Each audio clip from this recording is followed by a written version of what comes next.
Right now, in the most powerful boardrooms across Nepal, a silent, high stakes countdown is ticking away.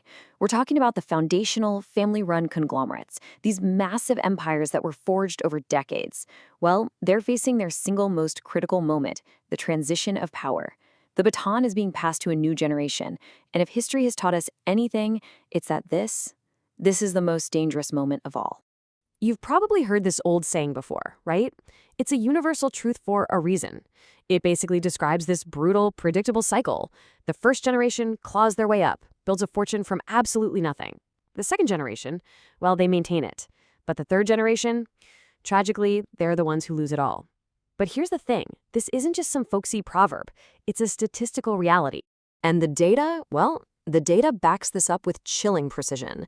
Research shows that a staggering 70% of family businesses don't even survive the transition to the second generation. But by the time that third generation is ready to take the helm, a full 90% of those family businesses are gone, vanished, wiped out.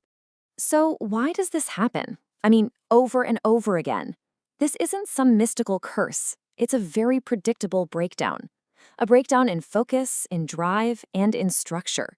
To really get it, we need to look at the anatomy of this curse and see exactly why these empires tend to crumble from within. It all starts with a dilution of vision. See, the founder, let's call them G1, they had this singular obsessive focus. It was forged in scarcity, and it was all about one thing, wealth creation. But fast forward to the third generation, G3, that sharp vision gets fragmented. It turns into what you could call a committee of cousins. Ownership is scattered, and the focus tragically shifts from creating wealth to simply distributing it, just to maintain a certain lifestyle. And this internal decay gets massively amplified by external pressure. The G1 founder, they thrived in a pretty protected, low-competition economy. But today's G3, they're fighting on a completely different battlefield. We're talking a hyper-competitive global market. That old model of just relying on political connections, it just doesn't cut it when you're going head-to-head with Indian multinationals and hungry, agile startups. So how do these empires avoid the curse? Is there a way out?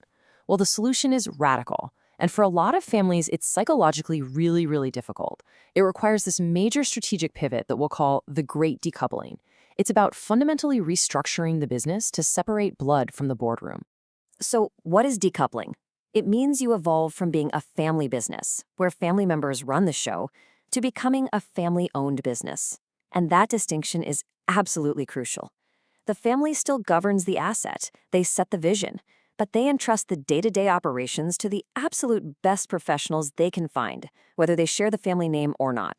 This creates a really clear division of labor. You've got the family, the owners or principals, and their job is to set the long-term vision and hold the CEO accountable. Then you have the professional CEO, their agent, who is totally free to execute strategy and deliver performance without family drama getting in the way. If you want a great example of this, look at India's Tata Group. They are a perfect example of this model's success, family-owned but professionally managed. And under this new model, the rules of the game have to change. A family name is no longer a qualification. Leadership is not an inheritance anymore. It becomes a position that you have to earn in open competition with outside talent. Simple as that. Okay, so if decoupling is the big strategy, then the family constitution is the tactical tool that actually makes it possible. The best way to think of it is as a pre-negotiated peace treaty for all the conflicts that you know are guaranteed to happen down the line. It's the official rulebook that governs the relationship between the family and the business. And this constitution really stands on three essential pillars. First, you get crystal clear rules for employment. What are the minimum qualifications for a family member to even get a job? Second, it defines compensation. No more inflated family salaries. Everyone gets paid market rate. And finally, it creates governance. Things like a family council to keep family squabbles out of the boardroom and resolve them before they can paralyze the entire company.